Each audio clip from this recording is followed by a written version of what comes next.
How did South Main University Chapel start? Let's remind people how things got started here. Sure. Well, the Orrville United Methodist Church occupied this building and this site since 1900. And in 2012, that church, which had grown smaller and smaller, made a decision to discontinue the congregation. And when that happened, the property became owned by the United Methodist Church in South Carolina. So the district superintendent at the time here in the Anderson district, Susan Leonard, she had a thought or a dream about starting a ministry out of this facility that would connect with the community here on South Main as the community is today. Of course, Orrville had been part of the Orr Mill neighborhood, and with the closing of the mill and the changing of the neighborhood, I think there had become sort of a disconnect between the church and the community. And Susan, was familiar with Triune Mercy Center in Greenville, and so she connected, she and I and Carol Burdett from the United Way, and I was working at the United Way at the time, we went over to Triune on a Sunday in January 2013 just to visit their worship and spend some time with them. And Deb Richardson Moore, who was the pastor there at the time, was very generous to share with us their story. And so I was so moved by that experience. It was, I would say, the first time I had ever been in a Sunday morning worship service where a congregation of what was probably about 200 people there that Sunday was just beautifully and incredibly diverse. People from all walks of life, racially diverse, socioeconomically diverse. And I'll never forget, we stayed for lunch, had lunch after church, and we stayed, and I sat across from a man who, his head was shaved, and he had a tattoo that started at the top of his head and ran down the side of his face, and he told the story that he had been in prison, I think, for about 8 years, and had gotten out just a few weeks ago, and how much the ministry of the church had meant to him. And so after that visit, the three of us got together, I guess, in a few weeks later, Carol and Susan and I, just to begin thinking about if a ministry like what Triune was doing in Greenville could potentially work here. And so over the course of the next few months, we gathered people who we thought might be interested in helping launch something like this. And in a very unique arrangement, I don't know that anywhere across the country this was done, the United Methodist Church, in cooperation with the United Way, worked on developing this project. And we learned in February of 2014 that the United Methodist Church in South Carolina would devote new church start funds to the project, which really was a boost. We had several individuals make financial contributions that gave us kind of a grounding to get started. And we launched in June of 2014. And you kind of had a unique background, I mean, to prepare you for this. Well, yes. So I had been serving small United Methodist churches since 1992, really. I started out in the Kentucky Conference, and then my wife and I moved here to South Carolina in 1993. And I started out serving Toxaway United Methodist over on East Whitner Street, just right down the street from what's now the new Cleo Bailey experiment. And just had opportunity through that, working as the pastor of that church, to get involved in some community-based ministry. We did a lot with children in that neighborhood. We had summer camps, and we had an after-school program. At one point, we had a preschool. And also did a lot in trying to develop neighborhood groups in that area. I was working for the Department of Mental Health at the time that I took Toxaway. I was a counselor out at Patrick B. Harris Hospital. And then 4 years later, I went to Greenville Mental Health Center. But in 2002, I took a position at an organization called Partners for a Healthy Community, which had been started, I don't know, back in the mid-late 90s, largely through the initiative of ANMed Health to address community health issues. You know, because it was recognized that overall health is not just individual health, it's community health as well. And the position I took there was neighborhood development and working in low-income neighborhoods in the Anderson area. And so through working there, I got a lot of experience in what neighborhoods in declining areas need and what can be most helpful, and also the importance of recognizing the assets that are already in those neighborhoods and making sure that the people who are part of those neighborhoods have a strong voice in what needs to be done, because if it's outsiders coming in to say we're coming here to fix things, that rarely doesn't work.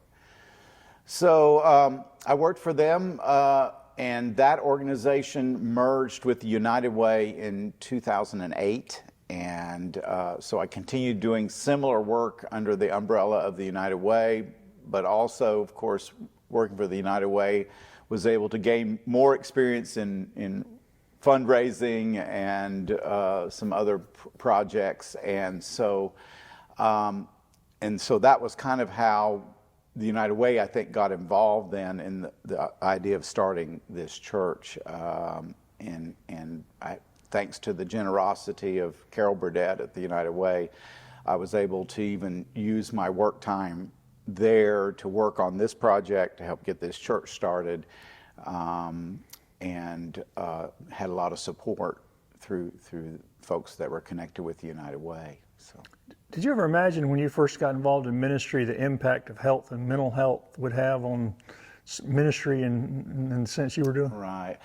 No. In fact, I've often said, I never dreamed in the early part of my ministry that this would be the direction my ministry would take. And at points in my career pathway, I contemplated becoming a full-time United Methodist minister in a more traditional church setting, and that just never worked out. And now I understand why, because all those other experiences I had working for the Department of Mental Health, working for Partners for a Healthy Community and the United Way, prepared me for this sort of ministry. And it's just turned out that this has been a great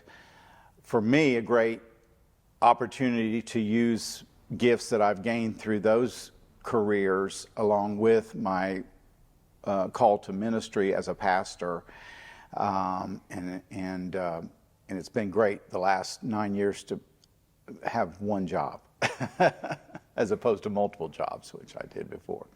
Well, you just mentioned you're celebrating 9 years. Yes. How has it changed and how has it grown over the last 9 years?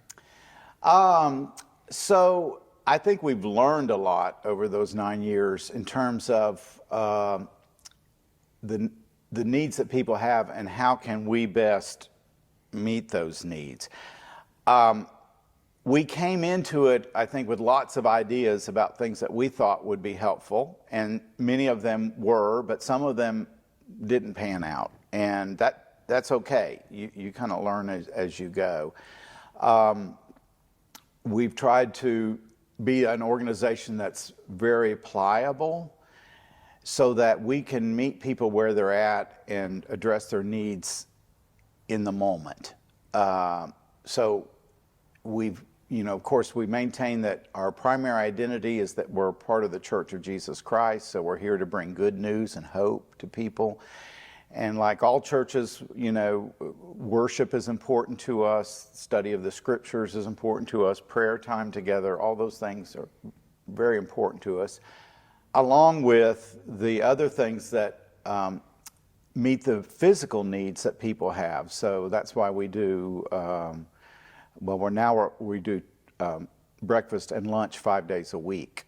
That's why we have here today a nurse practitioner who volunteers 2 days a week with us to help people with any sort of medical issues, and why we've worked closely with the free clinic here in Anderson to be a referral source to them.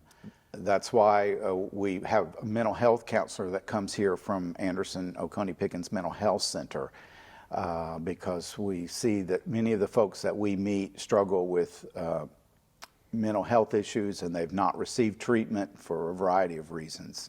And if we can help prepare them for treatment or get them linked up with treatment, then we feel like that's of great benefit. Same way with drug and alcohol issues. A great number of the folks we meet struggle with addiction, substance addiction. And again, if we're not here to be a substance addiction provider, but if we can help connect them to those resources and encourage them along the pathway of recovery, then I feel like that's what we are supposed to do. We did meals from the very beginning.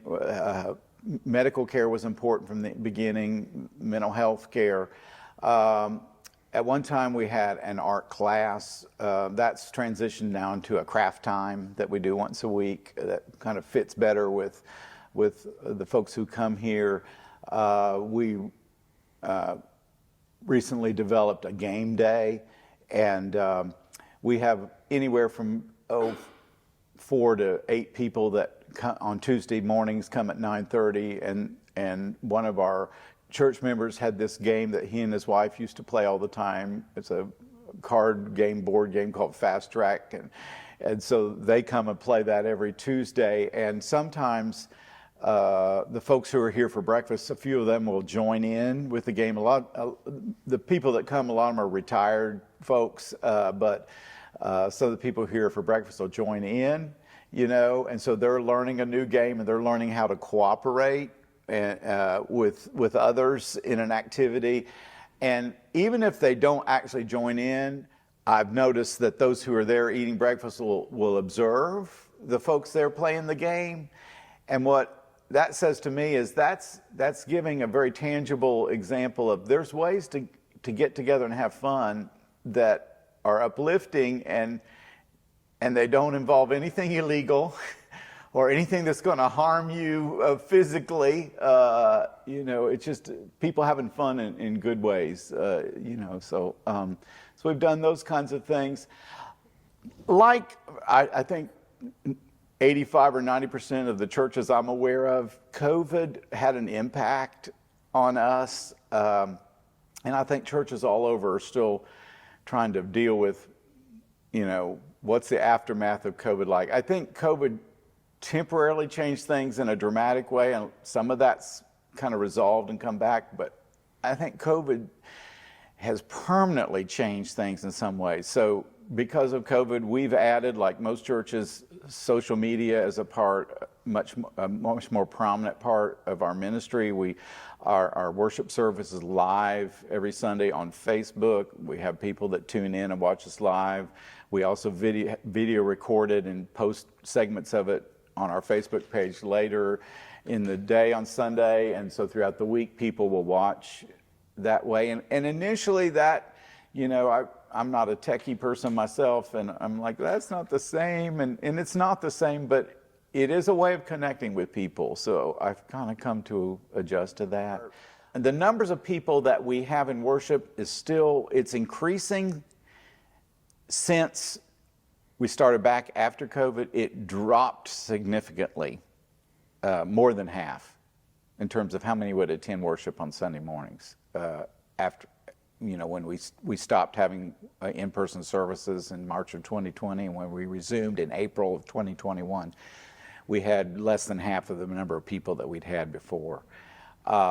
That's now, fortunately, in the last few months has picked back up, but it's still not back to where it was. And I've noticed that with other churches as well. So people's habits around Sunday morning in-person worship attendance have changed.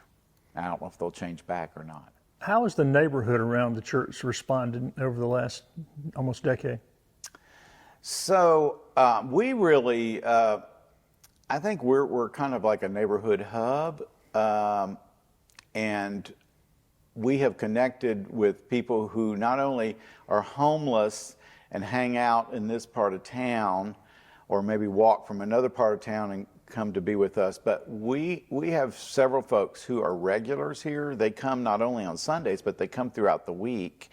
They live right here in the neighborhood, most of them in rental houses, and this is just a place they like to hang out, you know, and they participate. Some of them participate in the games I talked about, in the crafts.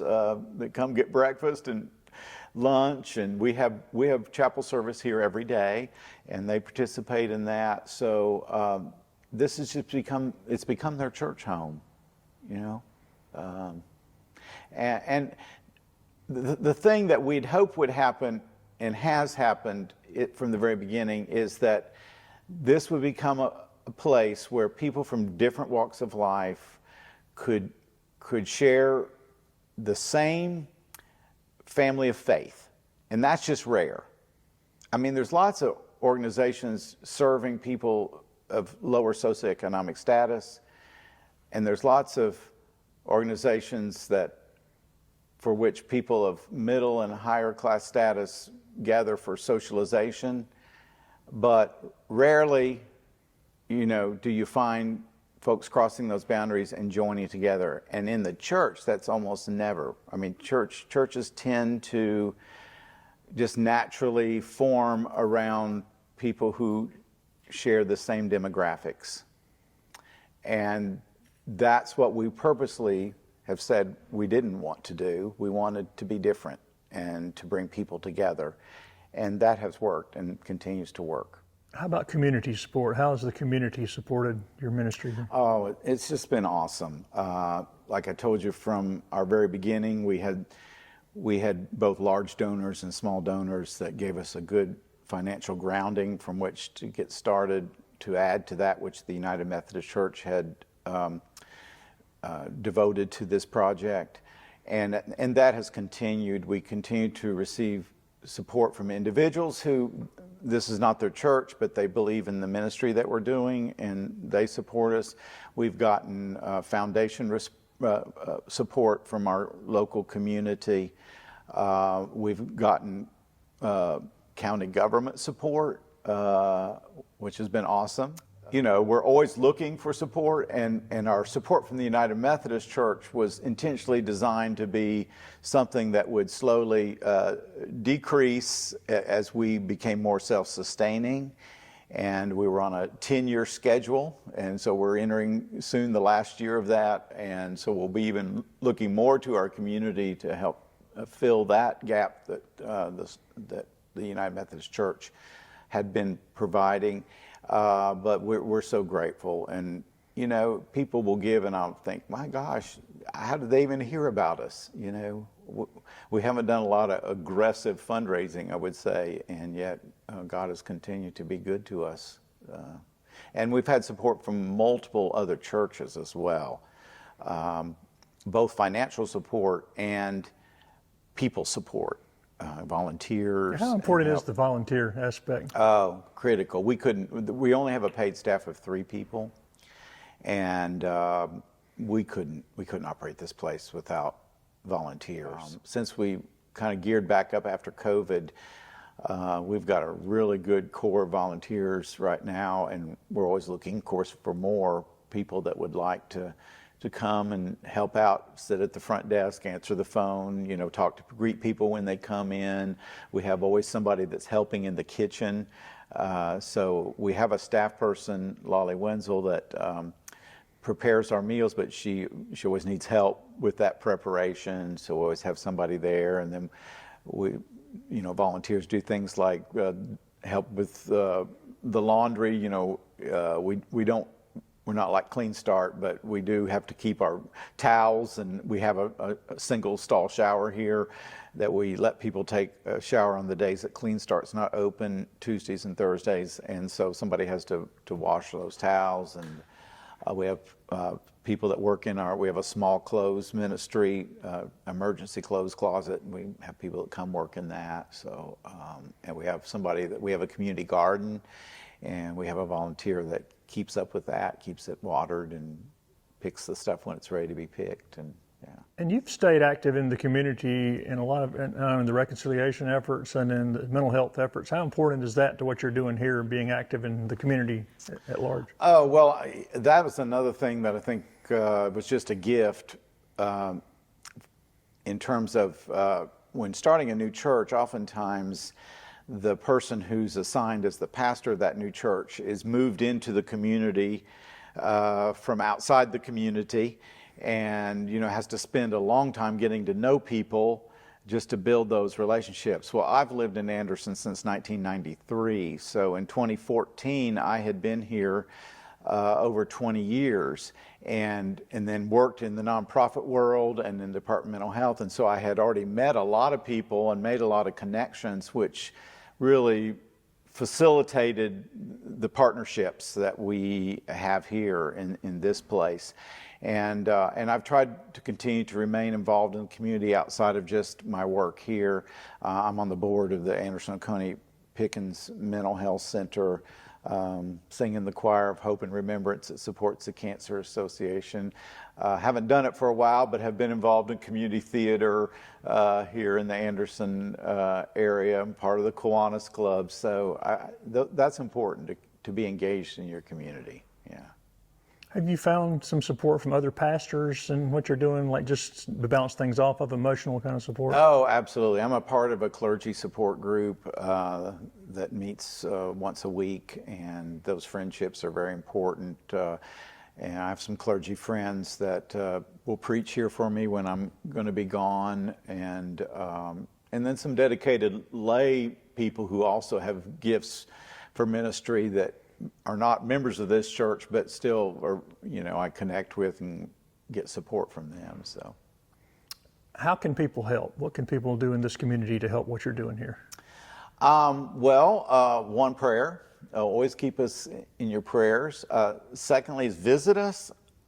There's nothing like coming here and experiencing. So we love when people drop in, particularly on a Sunday, to experience worship, and then we hope they'll stay for lunch afterwards.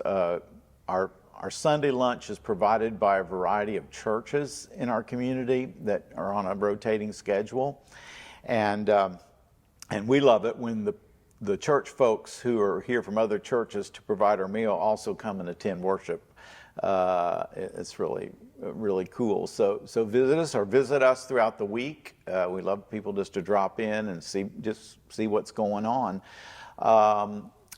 We take donations of we're always collecting things like food items that go into our snack pack bags, hygiene products that we give out on a regular basis. We go through a lot of paper products here, and so we're always looking for people that would like to donate those kinds of things. And then people that want to come and help us out, like maybe with just a one-time project. We've had people come here and paint rooms, help do some mulching of our shrubbery, various kind of hands-on projects like that. Then, of course, financial support is very important. We're so appreciative when folks feel led to help us out in that way. So, yeah, the community, we couldn't do what we do here if we didn't have widespread community support. Yeah. Is the need growing? I mean, have you seen the numbers increase? Yes, it fluctuates some. The number of people who we see living in a homeless situation definitely is not going down.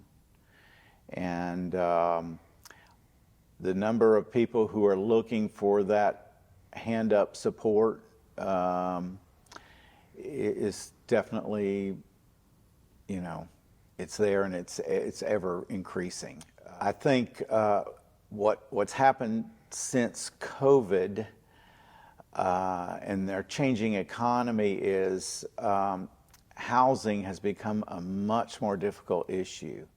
Rental prices have, like the prices of many things, have risen, and people who are often on disability or just have a small income cannot afford even the minimum rent, which is, we're seeing houses right here in our own neighborhood that quite honestly aren't in that great a condition, renting for $750, $800, $850, $900 a month. And if you only draw a check of $800 a month or even $1,000 a month, how do you do that? You know, the waiting list for Section 8 housing is always like 2 to 3 years. So, and also, some folks are not ready to necessarily live on their own in their own house and need a boarding home kind of situation. And there's a great need for that in our community for well-run boarding homes, and it's just not there. So yeah, that need is growing. Do you have any estimate of how many people y'all have served over the last 9 years? Oh my gosh, wow. I haven't. I mean, we're in the thousands, obviously. I think we did do some tracking, and I think in 2022 we try to have people sign in when they come during the week, and yet they don't always do that. We try our best to get them to sign in, and this would just be, and we don't have people sign in on Sundays, of course, but I think we tracked nearly 500 different individuals that came through our doors, were a part of our ministry and services over that 2022 period of time. So, yeah, and that's, I'm sure, an underestimate. Yeah. How important is it with the cooperation with the other folks who are serving the same group? Oh, yeah, that's essential, and we work closely with other organizations.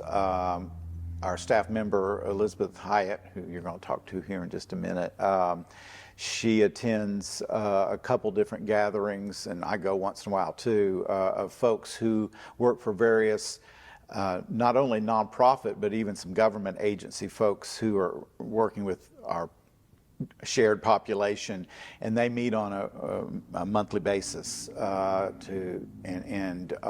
and we, you know, we'll have conversations frequently with like the folks at Salvation Army, Hope Mission of the Upstate, as I mentioned, the Free Clinic. You know, when we come across people that maybe we know they're familiar with, and yeah, we work well with one another. And that's a good thing about this community, I think. There's good cooperation between organizations. And how long have you been involved in Mercy Chapel? So I have been involved from the very beginning as a volunteer. I was here on our official start date on June 30th of 2014. At the time, I was a senior at Southern Western University, where I majored in human services. And when I graduated in December of 2014, I got a phone call from Kirk, since I'd been working here volunteering, asking if I would like to take the second staff position here as ministry associate. And so I accepted that position in January of 2015. What is it about this place that drew you here, that made you want to be here as for your job? So I had been working in the neighborhood since I had been 14. I'm now 32, so that's been over 15 years ago. So some of these people I grew up with as brothers and sisters. So I had been working up at Orrville Baptist, right down the road with Concord Baptist, where they had been serving a meal once a week. So I knew the neighborhood very well. I had taken meals to shut-ins. Like I said, grew up with these people. So when I was offered the job here, I felt like this was my family. I was already a part of this community, and that this is where God had placed me. One of your responsibilities is liaison to some other community agencies, is that right? Yes. Let's talk about cooperation, and then we'll talk about the new programs you're doing. Yeah, so we work very closely with all the nonprofits. I'm on the phone at least once daily with another worker from another nonprofit, whether it be Hope Mission of the Upstate, the Free Clinic, Salvation Army. We just all see the same people, and it's good to know that we're not stepping on each other's toes, and we're not all trying to get the same thing accomplished. So if we're all working with the same person, I may be working towards getting somebody food stamps, whereas they're working towards getting them Medicaid or getting them the health care they need. And then somebody else may be helping them find somewhere to lay their head that night. So we're all working with the same person, but we're not all running ourselves to death trying to find that one thing that they need just for that day. So it's good to work with other people and know that we're all working with the same people, but we're not overdoing ourselves just for that one person. And you said you knew the people in the neighborhood. How have they responded? What kind of feedback have you gotten from them? Yeah, so we have a young man here who's just a few years younger than me. I've been working with him since, like I said, 14. So he has recently just had, his fiance has just had twin baby girls. So just to be able to work with them and get them the help that they needed. They were homeless at the time. They were actually living in a car right behind the neighborhood in a very hoarded down, run down, abandoned, not livable situation. So I was able to work with all the other nonprofits in Anderson and Greenville County to get them the help that they need, so that they could be able to have those babies, be able to take care of them, be able to raise them. They have recently been born, and she is living with her mother in Greenville, but just to be able to help them get the resources and the things that they need so that they can be successful in life with those babies to get things taken care of. People get to a certain position, they don't know what to do, right? Mm-hmm. And so y'all try to help them find, at least to put them on the path. Is that sort of fair? Yes, so we are not a hand out, we're a hand up. So we want to help these people get to a better living situation. So that whether that be the problem of the day. So is that problem, you need some food today? Do you need somewhere to lay your head? What is the problem of the day? And as we solve those problems of the day, we hope that you can get to where you can be successful in life by yourself. And that kind of leads to the new programs you've got. Yes. Tell us about those two new programs. Yes. So about 2 years ago, we started a new program called Ride to Work Anderson. It is based on the sister program in Oconee of Ride to Work Oconee. We provide transportation to and from work only. Right now, our bus system in Anderson is doing the best they can, but they are only running from 6 a.m. to 6 p.m. A lot of times people are working third shift, especially at manufacturer jobs, or those manufacturer jobs are not on the bus line. TTI Ryobi, I'm sure a lot of people know, is on the other side of 85 in actually Williamston. And the bus just doesn't run there for first, second, or third shift. And a lot of our people are being picked up in the 29624 zip code, which is Homeland Park. That ride by itself just for Uber is $32.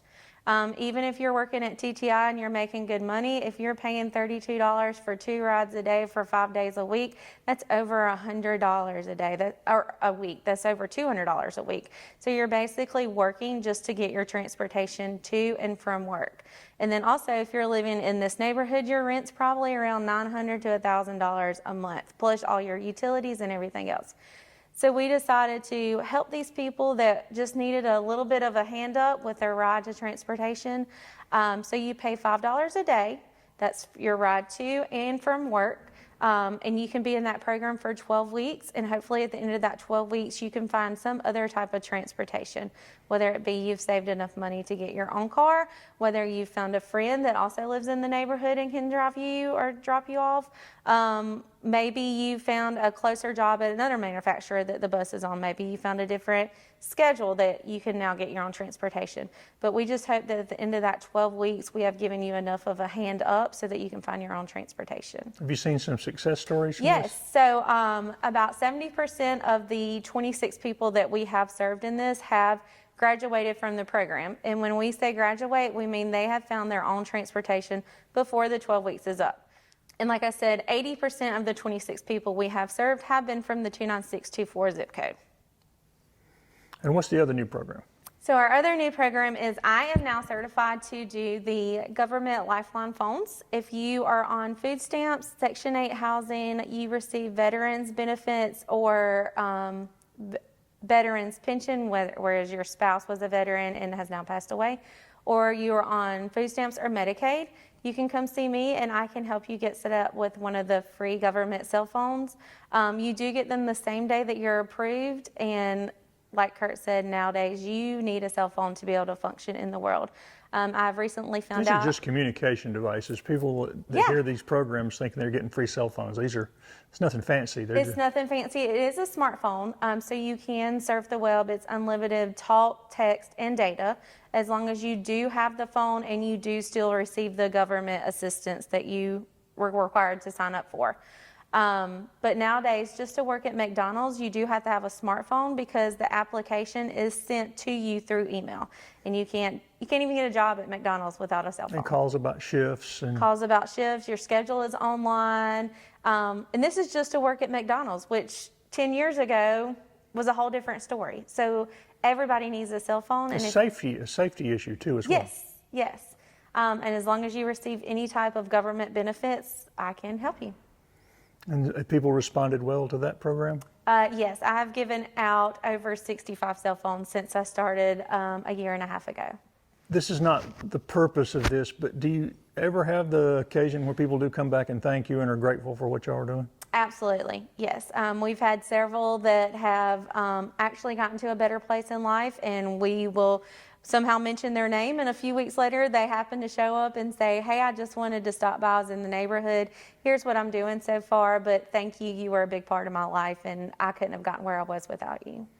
Anything you're looking forward to in the months and years ahead here? You got any goals that you'd like to see happen? So we are working with some other different agencies in Anderson on the major housing issue that we have going on in Anderson County right now.